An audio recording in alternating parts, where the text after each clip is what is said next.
Well, I heard if you deliver bad news as positively as possible, the person takes it better. So apparently Iron Man 3 wasn't Christmassy enough, according to your mom. So I'm going to tell you a story that I know she would approve of. And honestly... Honestly, it's garbage. Here's Christmas Wedding Planner.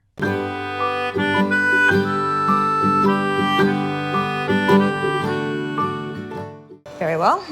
How do we start? So this girl Kelsey is starting her own business as a wedding planner. You don't care? Why am I telling you? She's doing her cousin's wedding, but apparently her aunt is trying to control the plans. We are not hosting a wedding on a cruise ship. She's trying to cheer her up by surprising her with breakfast, but is actually pissing her off by being late. She lets a guy go in front of her, but he should have told her that he's got a huge order, but he's a turd instead. Well, he takes the last of this place's most popular pastry, one of your famous blueberry scones, and she needs to get it from him. But the aunt doesn't know she's getting breakfast. Why doesn't she just not get it and go to work? Because, Lori... I'm a fierce warrior. But it turns out he needs it more than she does, and just pushes past her. She then texts her dead mom that she's an utter failure, and ends it with, "Love you muchly." You gotta say that every time, huh? Muchly? Is that even a word? It is not, but she uses it every time she texts her. Love you muchly? No, it's okay. I was here the first 2 times you said it.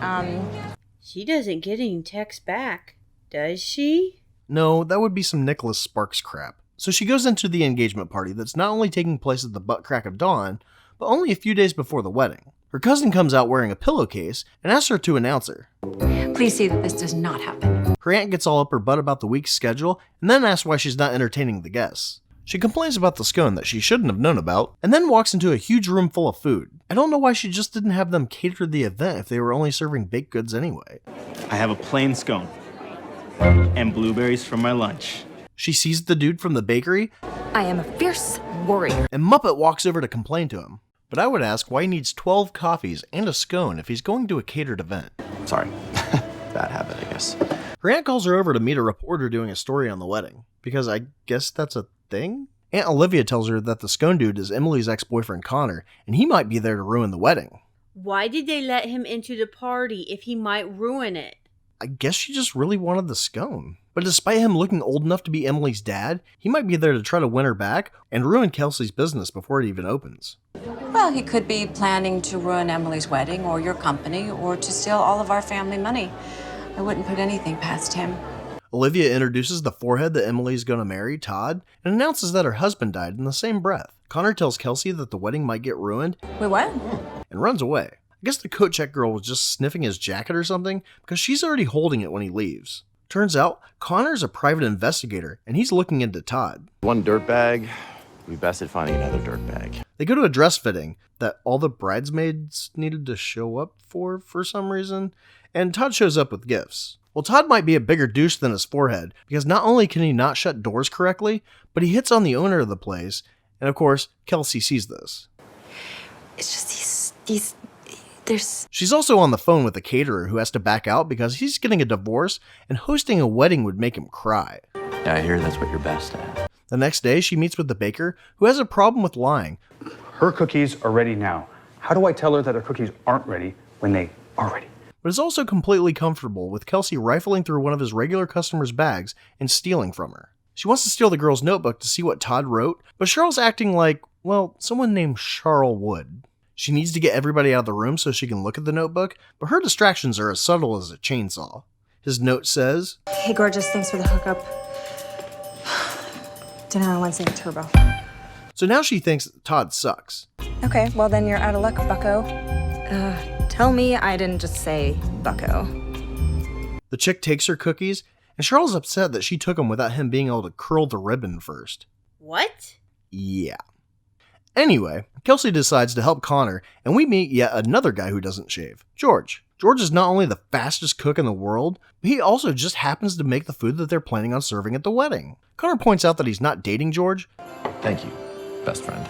But actually owns the restaurant. This is your place? Which means he must have some good PI gigs coming in. You will tell me everything. So how long have you been like this? Since 1918. They plan on him being her date to a tree trimming party, whatever the hell that is, and he's going to break into Todd's dad's computer because he thinks the family's broke, and they need proof. I think it's...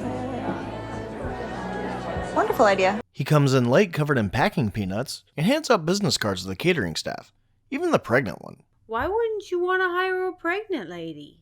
Well, why would you hire somebody if you know that they're just going to request time off here in a couple weeks? Turns out they haven't hired a waitstaff yet. Just hire somebody already, okay? He then sneaks upstairs, and since she's the lookout, she follows him and goes into the office with him. Todd's dad comes in, but doesn't care that they're in his office because Connor might get some. Gotta keep him happy, huh? I'll leave you to it. And we see that not being able to close the door all the way is genetic. Get some what? Kisses? That was so sugar-coated, gave me diabetes. Well, Olivia tells Kelsey that Connor is bad news, and she says that he's not really that bad. But we really have no evidence that he's really even looking into Todd, other than the placemat-sized pictures of him. But she has to go to the bakery for a cake tasting, and ends up at Charles' house again because I guess the writer forgot what they wrote a page ago? I have to get to Charles' bakery. Why would I tell her to come here? Why am I here? What was I thinking? Well, he wants to quit because, well, his name is Charles, you figure it out. I know how strange that must be for you. She meets with Connor again to tell him that she's out. I'm out. But he wants her to help him follow Todd around for 3 days instead, and she agrees. I will investigate him. I will stalk his ass just to prove to you all that there's something seriously off with this guy, and all of you are just too stupid to see it. Too much? Nah. How did he change your mind? Shut up. He's a handsome man for a gentleman of a certain age. Everyone says so. You're so adorable. That handsome gentleman. You were under the spell of handsome green eyes and had no idea what you were doing. Look in that shirt. They know when and where he's going to be meeting with the dress chick, so they pretend to be on a date. And that's when she tells Connor that she's been texting her dead mom a lot. Oh. But that's when she starts to like Connor because he acts like this is normal behavior. I'd like to still send her messages. Even pay her phone bill. Oh. Well, that chick shows up, and they do that Euro cheek kiss thing that should automatically tell her that these two aren't involved. Why? Well, it's not something you do with someone you like. Actually, you shouldn't do that with anybody. You just look like a pompous ass when you do. Anyway, Kelsey's really surprised to see Todd meeting up with the girl. That's the woman I saw Todd flirting with at the dress store. Despite them going there specifically to see why he's meeting her there. I am a fierce warrior. Turns out, Todd was taking her out to dinner to say thank you for getting him a good price on Emily's wedding dress. And he decided to take her to the restaurant that her husband owns, where she can get a free meal anytime she wants. Try Fat Burger from now on. You can get yourself a double cheese with fries for $2.95, faggot. Her aunt gives her crap about thinking that Todd was cheating, and tells her how Connor took a check from her uncle and left Emily on Christmas. Really? No. Well, technically. Her uncle sent him another check before he died, and Olivia thinks he's back to get more money. From a dead guy. I am a fierce warrior. Kelsey confronts him, and when he tries to explain, she won't let him talk. I hate myself for being so stupid. He goes to George and thinks he blew the case because he can't find anything wrong with Todd. But he was hired to see if he was shady, not why he's shady. I suppose so, but... Well, they hatch a plan to get her to come back to the restaurant so he can explain, and they stupidly do this by telling her that dinner is ruined on the most important day of her life when she's the most stressed out. Ugh. He explains that he asked Emily's dad for a loan to save George's family business 10 years ago, and he used it against him. Wait, they've been open for 10 years and they never hired a waitress? No.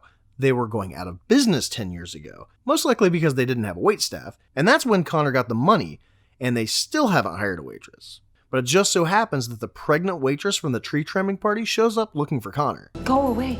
At the ceremony that's supposed to be family only, bridesmaids are acting as ushers, and we see that they have a very large and diverse bloodline. Connor bursts in and tells everybody that Todd knocked up the maid, who got fired when his parents found out, Nothing but the best for our Todd. and now works for a catering company and has no issue with her being a waitress at her former employer's party. Who do I have to kill to get a drink around here? Do you happen to know the name of the caterer? Caterer. Emily apparently doesn't notice the help, Who is this woman? and Todd denies everything. I have no idea who that woman is. But his dad has no poker face. Dad? And he would have figured this out a lot sooner if he would have just interviewed all the people that Branigann told him he fired. Wow, I thought you were, good at your job or something. Well, I guess not.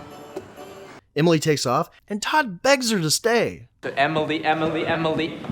Kelsey goes to see if she's okay. Apparently, she's so upset that her feet can't even feel the cold from the very real snow. But it seems like she's more interested in what's going on with Kelsey and Connor. And that's when Old Man River pokes his head out. She leaves the two of them alone, and he confesses that her uncle hired him because he didn't like Todd. The nerve of some people. He also tells her he loves her, even though they've only known each other for a few days. What are you doing? And Olivia okays them dating. He then proposes using Olivia's ring, and since he won't be alive much longer, she accepts. Are you trying to ruin your whole life? I'm a fierce warrior. She wears the ugly family dress from the early 1800s. It holds a dark history that you must understand. And to you, Kelsey Wilson. Why is it called the Wilson dress? Well, it's a dress that gets passed down from mother to daughter, and apparently it also switches last names as they get married, because it couldn't be the Wilson dress. If her mom and her aunt were sisters, why is her last name Wilson too? Well, it's entirely possible she just doesn't know who her dad is, making her a bastard. And I guess all of Connor's family died in the Spanish flu or something, because he doesn't care that he doesn't have anybody there on his side. He also apparently doesn't like George that much because Olivia's his best man. Is that supposed to be romantic? Well, it's not even legal. There's like a bunch of paperwork you need to fill out, and blood tests, and crap like that. Well, taken care of. Canada! Okay, I will be a polite fierce warrior. And see if these people want to subscribe.